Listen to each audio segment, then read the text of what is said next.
সাথে এখানে অনেক বছর পরে এই বাড়িতে আপনাদেরকে আমরা দেখতে পাচ্ছি। গতবার যখন আপনাদের সাথে এই বাড়িতে দেখা হয়েছিল তখন আমার বাবা কিন্তু জীবিত ছিল।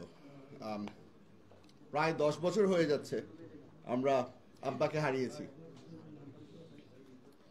আপনারা যদি অনুমতি দেন আমি শুরু করতে চাই।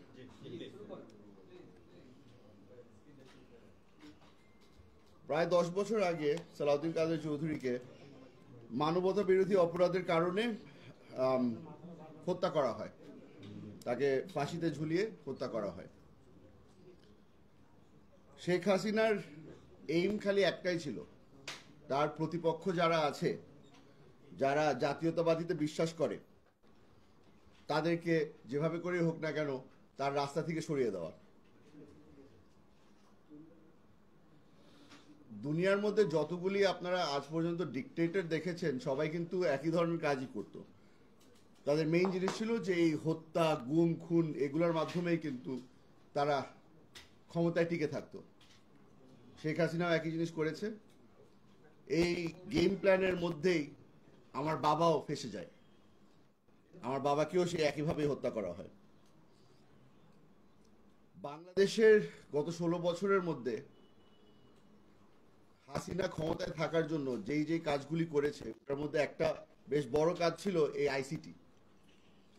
এই আইসিটির মাধ্যমে তার যে মেইন, তারা যাদেরকে মেইন এনিমি হিসাবে দেখতো তাদেরকে এই আইসিটির মাধ্যমে হত্যা করা হয়েছে।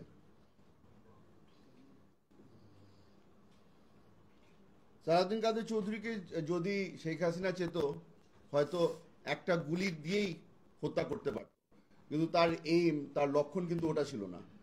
তার লক্ষণ ছিল যে আব্বার যে লেগেসিটা আছে, আব্বার যে রাজনীতিটা আছে সেটাকে আমার বাবা যেহেতু একজন ন্যাশনালিস্ট হিসেবে পরিচিত ছিল, তার এই চিন্তাধারাকে সে ধ্বংস করতে চেয়েছিল।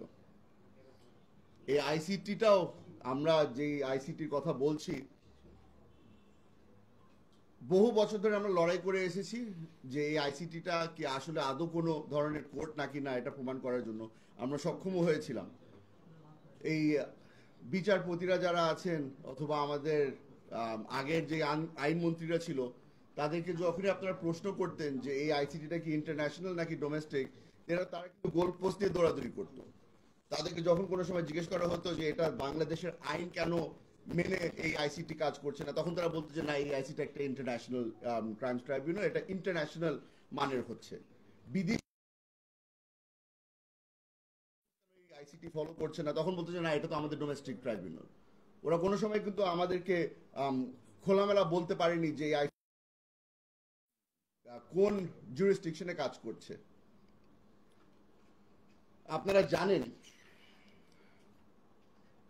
আমার বাবাকে 20টা চার্জ দেওয়া হয়েছিল তার বিরুদ্ধে।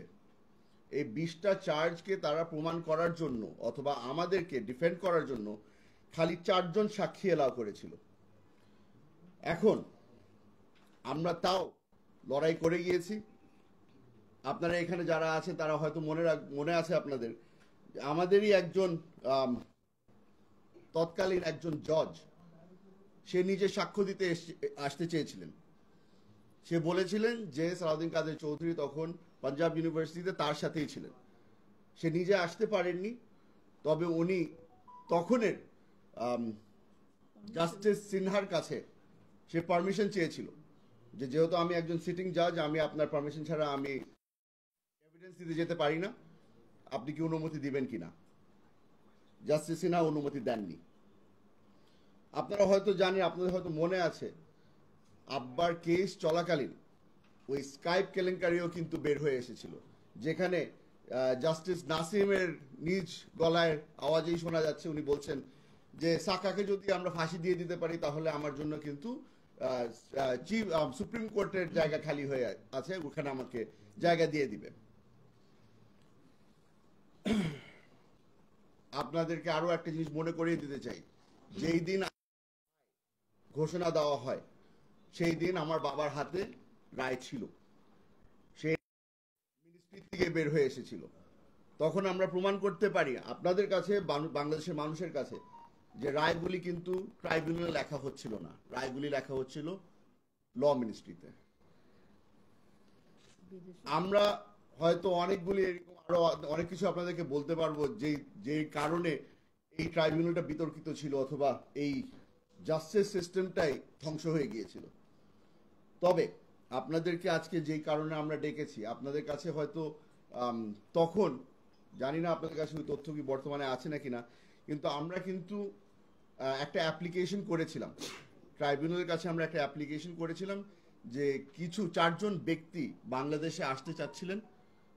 তারা আমার বাবার ডিফেন্স উইটনেস হিসাবে বাংলাদেশে আসতে চেয়েছিলেন, তবে ট্রাইব্যুনাল সেটাও নাকচ করে দেয়। আপনাদেরকে আমি নামগুলি আজকে বলে দিতে চাই যারা ডিফেন্স উইটনেস হিসাবে আসতে চেয়েছিলেন। একজনের নাম মুনিব আরজমান খান, দ্বিতীয় আম্বার হারুন সাইগল, তৃতীয় ইসাক খান খাকওয়ানি, চতুর্থ রিয়াজ আহমেদ নুন। এই 4 জন ব্যক্তি পরবর্তীতে ইউটিউবের মাধ্যমে তারা কিন্তু নিজেরাও একটা ইউটিউব ভিডিও করে তাদের যে এভিডেন্স যেটা দিতে চেয়েছিলেন ওটা তারা অনলাইনে পাবলিশ করে দেন। এই ব্যক্তিগুলো প্রমাণ করতে চেয়েছিল, প্রমাণ করতে পারতেন যে আব্বা 1971 সালে পাঞ্জাব ইউনিভার্সিটিতে ভর্তি ছিলেন। আপনাদেরকে এই নামগুলি একটা কারণে বলছি। নতুন বাংলাদেশে এখন কিছু কিছু মানুষ সাহস দেখানো শুরু করেছে, কিছু আমাদের সাথে যোগাযোগ করছে, তারা নিজেরাও প্রমাণ নিয়ে আসছে আমাদের কাছে।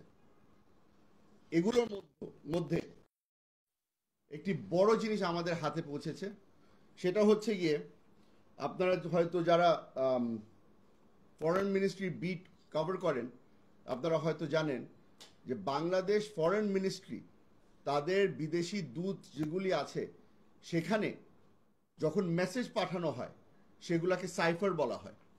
এই সাইফারগুলাকে বেশিরভাগ সময় কোডেড সিক্রেট থাকে।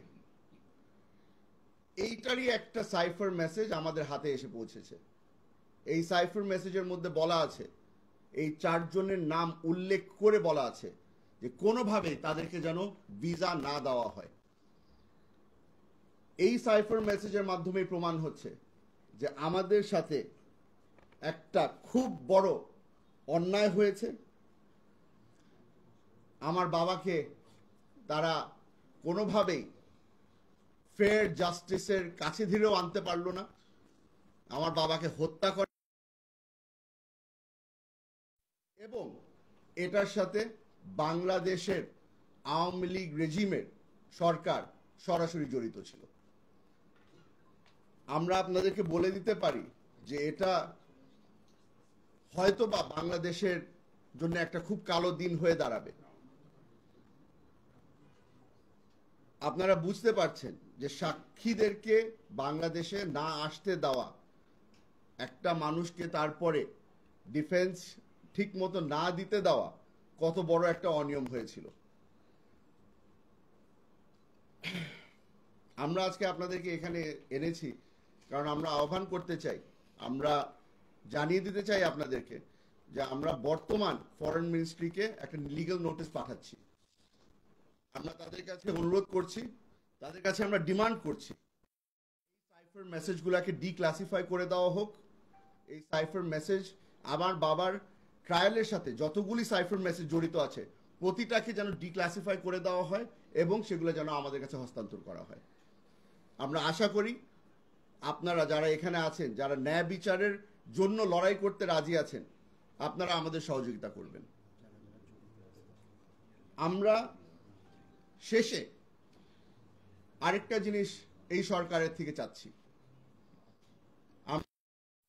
যে এই সাইফার মেসেজ অথবা এই অনিয়ম এটার সাথে যারা যারা জড়িত ছিল, আওয়ামী লীগের ফরেন মিনিস্ট্রির মধ্যে যারা যারা জড়িত ছিল তাদের সকলের নাম যেন বর্তমান সরকার প্রকাশ করে।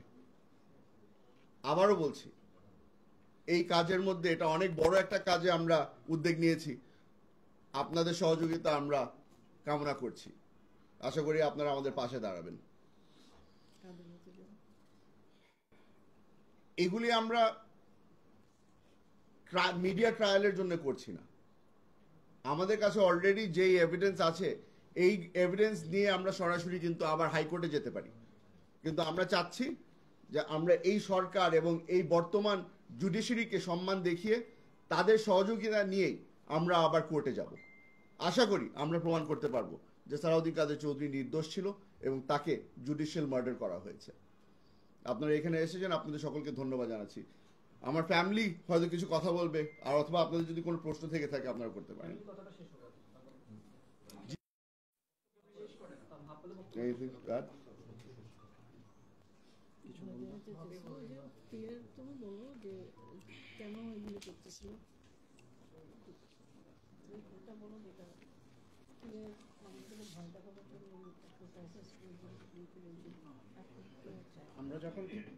আমরা যখন বিভিন্ন দূতাবাসে যখন দৌড়াচ্ছিলাম হাব্বার জন্য, আমরা যখন তার জীবনটা বাঁচাবার জন্য যখন আমরা লড়াই করছিলাম, তখন বিদেশিরাও কিন্তু তারা জানতো, বিদেশিরাও আমাদেরকে এটা বলেছিল যে ট্রাইব্যুনালটা করেছে একটা শো করবার জন্য।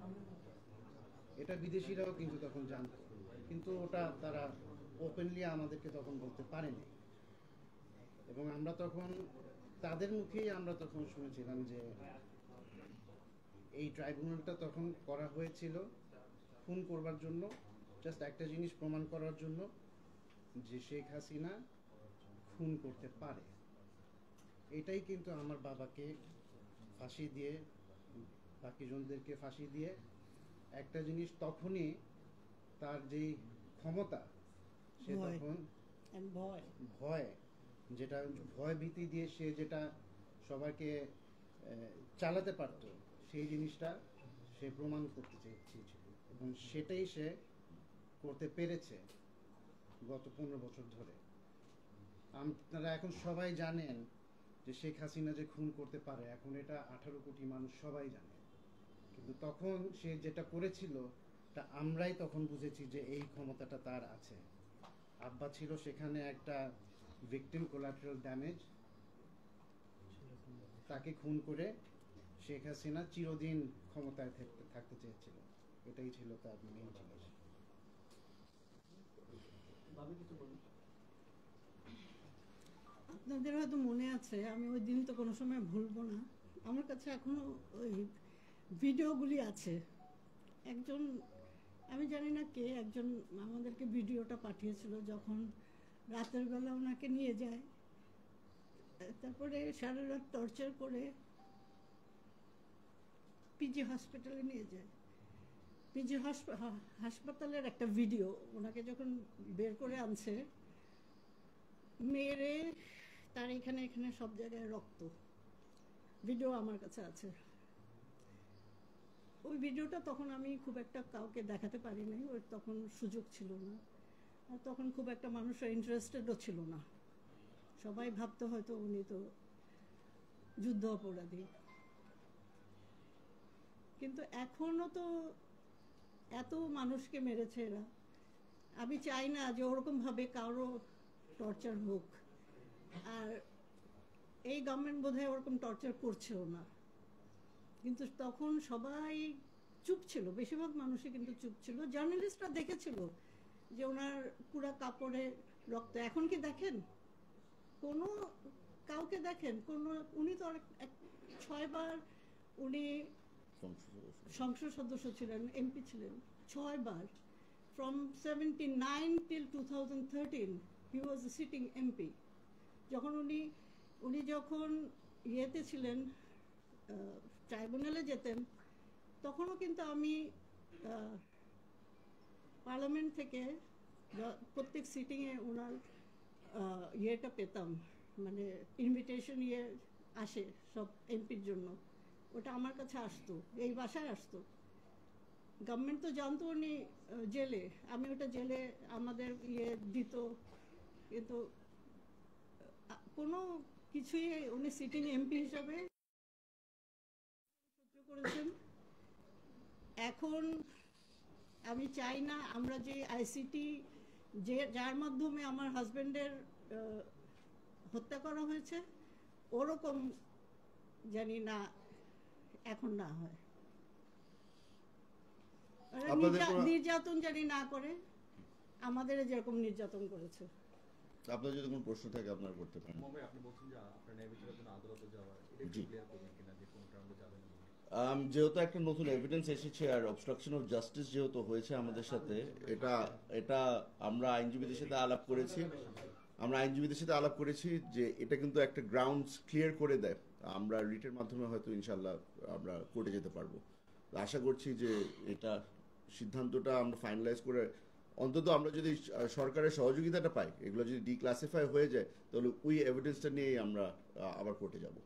আপনাকে পুরো নির্বাচন, পুরো বিচারিক প্রক্রিয়াকে আসলে প্রশ্নবিদ্ধ করছেন কিনা, যে এর আগে আপনার সালাউদ্দিন চৌধুরীর সঙ্গে আরো অনেকে ফাঁসি দেওয়া হয়েছে, আর সেসব বিষয় নিয়ে আপনাদের কোনো মন্তব্য রয়েছে কিনা? দেখেন, এই ট্রাইব্যুনালটা যে বিতর্কিত ছিল এটা বোধহয় বাংলাদেশ না পুরো বিশ্বই জানে। তবে আমরা যেহেতু আমরা কেস স্পেসিফিক ভাবে আমাদের কোর্টে যেতে হচ্ছে, সেই জন্য আমরা এই এভিডেন্সটা নিয়েই কোর্টে যাচ্ছি। তবে আমি আপনাদেরকে বলে দিতে পারি যে হ্যাঁ, এই ট্রাইব্যুনালটা একটা কন্ট্রোভার্সিয়াল ট্রাইব্যুনাল ছিল। আমরা অনেক চেষ্টা করেছি তখন কমব্যাট করতে, তখন আমরা ওই সুযোগ ছিল না, কারণ পুরা সরকার ওটাকে প্রোটেক্ট করে রেখেছিল।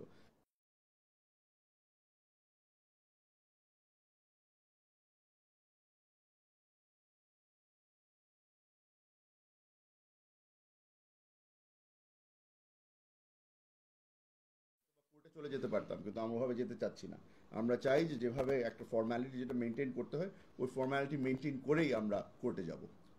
সেই সময় আপনার বাবার বিরুদ্ধে যারা সাক্ষী ছিলেন, জি। তাদের পরিবারের সঙ্গে আপনারা এই পরিস্থিতির কথা বলেছেন কিনা, তারা কোন পরিস্থিতি বিবেচনা করে তখন আসলে তারা আপনার বাবার বিরুদ্ধে সাক্ষী দিয়েছিল?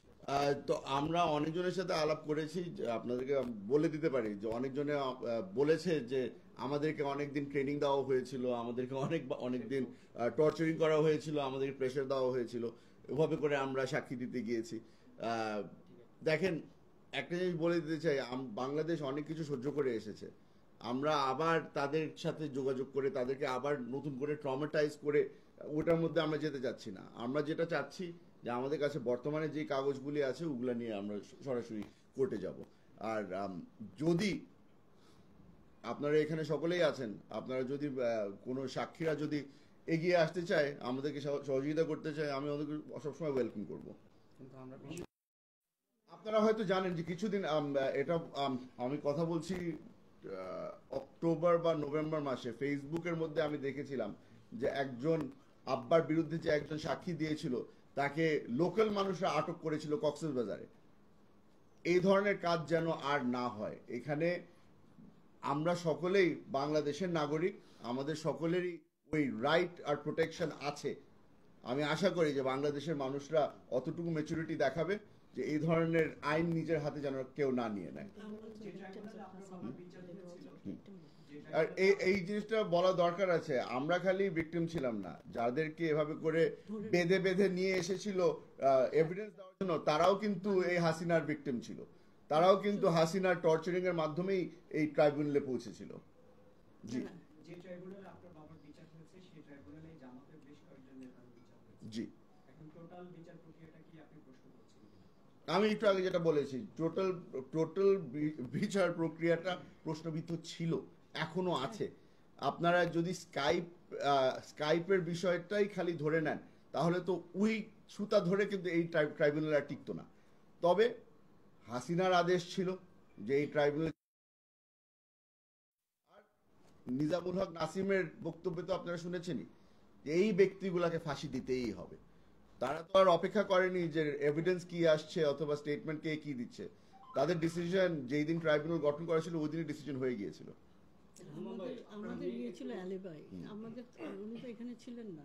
ওই জিনিসটা আপনারা সকলেই জানেন যে এখানে আমাদেরকে যখন আমরা ডিফেন্ড করতে চেয়েছিলাম আব্বাকে, বারবার করে বলা হয়েছে যে আপনাদের তো এত ডিফেন্ড করার দরকার নাই, আপনি তো বলছেন যে আপনার মক্কেল দেশে ছিল না। তা আমরা যে আমার বাবা যে দেশে ছিলেন না এটা প্রমাণ করার জন্যও কিন্তু আমরা ডিফেন্স উইটনেস আনতে পারিনি, কারণ এই সাইফারের মাধ্যমে ব্লক করে রাখা হয়েছিল। জি, একটা বিষয় ছিল যে আপনার বাবাকে যারা মানে ফাঁসি কার্যকর করেছিল যে জল্লাদরা, দুজন জল্লাদের সাথে আমার কথা হয়েছিল। জি, একজনের বাড়ি ছিল হচ্ছে নেত্রকোনা মদনে। আচ্ছা, সে প্রায় 85 বছরের দণ্ডপ্রাপ্ত আসামি ছিল, সেই জল্লাদ হিসেবে কাজ করেছে। আমি তাকে জিজ্ঞেস করেছিলাম যে আপনি তো জল্লাদ হিসেবে কাজ করেছিলেন, সালাউদ্দিন কাদের চৌধুরী ফাঁসিটা কার্যকরের মধ্যে আপনি ভূমিকা রেখেছিলেন, তার সবশেষ পরিস্থিতিটা কেমন দেখেছিলেন সালাউদ্দিন কাদের চৌধুরী? তিনি আমাকে বলেছিলেন যে তিনি শান্ত এবং দৃঢ়চিত্তে ছিলেন। যখন তাকে আমরা সেল থেকে ফাঁসির মঞ্চ পর্যন্ত নিয়ে আসতে, হাত ধরে নিয়ে আসতে চাইছিলাম, উনি বলছেন আমার ধরবো না, কাজ করবো না, আমি নিজে যেতে পারবো। আর উনি উচ্চ স্বরে কলমা পড়ছিলেন, এটা হচ্ছে ওনার বক্তব্য। আর ওনাকে বললাম যে আপনার কি মনে হয়, আপনি তো লাস্ট মোমেন্টে দেখেছিলেন ওনাকে, বলছে অ্যাবসলিউটলি এটা মানে রাজনৈতিকভাবে ওনাকে হত্যা করা হয়েছে, এটা তার বক্তব্য। এখন বিষয়টা হচ্ছে আপনারা বলছেন এটা বিচারিক হত্যাকাণ্ড, কেউ বলছে রাজনৈতিক হত্যাকাণ্ড। এখন নতুন করে আবার কেউ আবার বয়ান তৈরি করছে যে এটা মব জাস্টিস ছিল। এই বিষয়ে আপনার বক্তব্য কি? এক। আর দ্বিতীয়ত হচ্ছিল যে যখন তাকে গ্রেফতার করা হয় একটা বাসা থেকে, তখন তাকে ব্যাপক নির্যাতন করা হয়। যে এই গ্রেফতার অভিযান চালিয়েছে এবং ফিজিক্যালি যারা টর্চার করেছে তারা এখনো আছে, কেউ কেউ হয়তো এখন কাস্টডিতেও আছে আমার যতটুকু শুনেন, তাদেরকে আইনে আওতা আনা, এই ঘটনা, এই টর্চারের ঘটনাটা যে নির্মমভাবে নির্যাতন রক্তাক্ত করে ফেলেছিল, তাদেরকে আপনার বিচার আওতা আনার জন্য আপনার কোনো পদক্ষেপ গ্রহণ করবেন কিনা? আমাদের প্রায়োরিটি লিস্টে অনেক কিছু আছে, আমরা কি কি চাই অনেক কিছু আছে, কিন্তু প্রায়োরিটির মধ্যে 1 নম্বরে কিন্তু হচ্ছে যে আমার বাবার নাম আমাদের ক্লিয়ার করতে হবে। উনি যে যুদ্ধ অপরাধী ছিলেন না, উনি যে পাকিস্তানে তখন ছিলেন, উনি একজন স্টুডেন্ট ছিলেন পাঞ্জাব ইউনিভার্সিটি, এটা প্রমাণ করা আমার জন্য আপমোস্ট ইম্পর্টেন্স। হ্যাঁ, আপনি যে কথাটা বলেছেন যে আব্বারকে টর্চার করা হয়েছিল, অফকোর্স আমরা সেটার বিচারও চাই, তবে উনি আর ফিরে আসবেন না। যেটা রেখে গেছে আমাদের জন্য ওটা হচ্ছে ওনার নাম, ওই নামটাকে আমাদের ক্লিয়ার করতে হবে। যারা যারা বহাল তবিয়তে আছে তারাও জেনে নেক যে বাংলাদেশে এমন একটা সরকার বর্তমানে আছে, আর ইনশাল্লাহ সামনে একটা সরকার আসবে যারা বিচার করবে।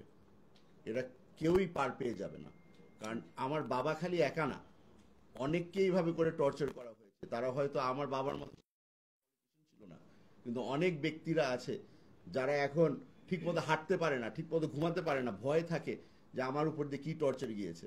ওই ভিক্টিমের মধ্যে আমার নামও আছে। সবকিছুরই বিচার হবে ইনশাল্লাহ।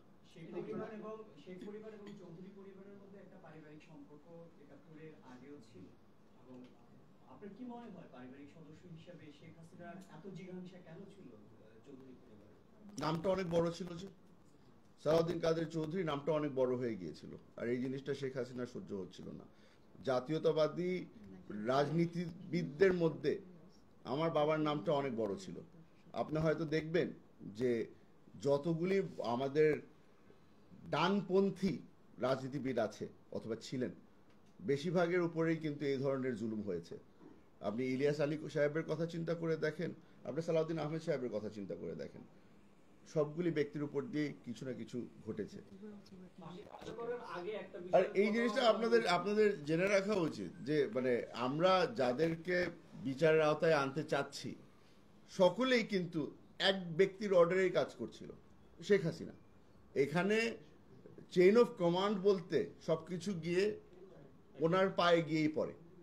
তো আমাদের সবার ইচ্ছা, আমাদের সবার বিশ্বাস যে একদিন না একদিন শেখ হাসিনার বিচার হবে। সেই জিনিসটাই বাংলাদেশের মানুষ তাকিয়ে আছে ওটার জন্য। আপনার পরিবারের অনেকের অনেক স্বজন তখন সরকারি ছিল অনেক বড় বড় জায়গায়, তাদের ভূমিকাটা আসলে 2015 সালে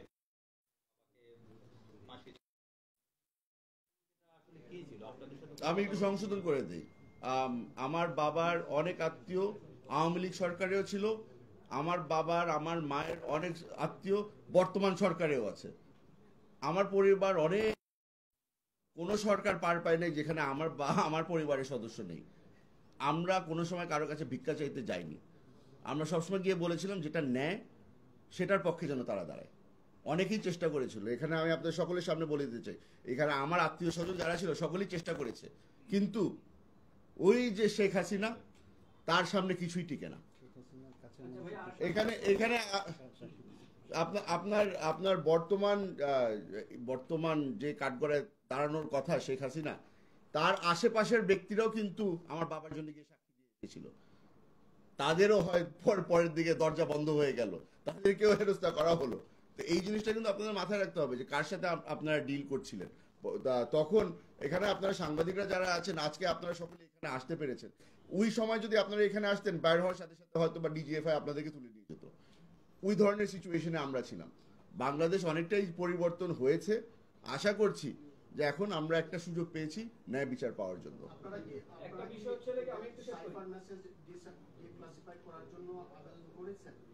আমরা আবেদন করব, রোববারে ইনশাল্লাহ আমরা আবেদনটা তাদের কাছে পৌঁছে দেব। মোহাম্মদ ভাই, একটা বিষয় ছিল যে যখন ফাঁসি কার্যকর করা হয় তার আগ দিয়ে মার্সি পিটিশন নিয়ে একটা প্রচারণা গভর্নমেন্ট থেকে চালানো হয়েছিল যে সালাউদ্দিন চৌধুরী রাষ্ট্রপতির কাছে প্রাণ ভিক্ষা জি, চেয়েছিলেন।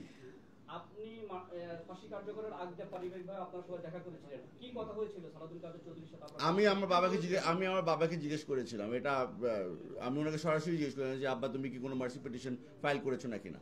তো আমার বাবা, এটা সকলেই জানে, আপনি আবারও জিজ্ঞেস করেছেন, আবার বলি, আমার বাবা বলছে 6 ফুট 2 ইঞ্চি লম্বা মানুষ, মাথা কারোর সামনে নিচু হবে না। আমি আল্লাহর কাছে যাচ্ছি গিয়ে, আমি আল্লাহর কাছে গিয়ে আমি বিচার চাবো। তো এখানে মার্সি পিটিশনের বিষয় তো আসেই না। যে কাগজটা হয়তো আপনারা আমার হাতে দেখেছিলেন, ওটা একটা রিট্রায়ালের পিটিশন আমি নিয়ে গিয়েছিলাম রাষ্ট্রপতির কাছে। রাষ্ট্রপতি সাহেব তখন আমার সাথে দেখা করেনি, উনিও লজ্জায় ছিল, উনিও আমার সাথে দেখা করেনি। তো এখন ওই কাগজটা যদি আপনারা ওই এই যে জিনিসটা যে বললেন, এখন তো নতুন বাংলাদেশ বলছে না, বাংলাদেশ 2.0, আমাদের তো ওই right to access of information আছে। আপনারা বলেন, আপনারা আবেদন করেন। আপনারা যদি মনে করেন যে আমার করা উচিত, আমি আবেদন করব। যেখানে সরকারের কাছে যদি কোনো মার্সি পিটিশন থেকে থাকে, আমিও দেখতে চাই, আমিও দেখতে চাই। Thank you.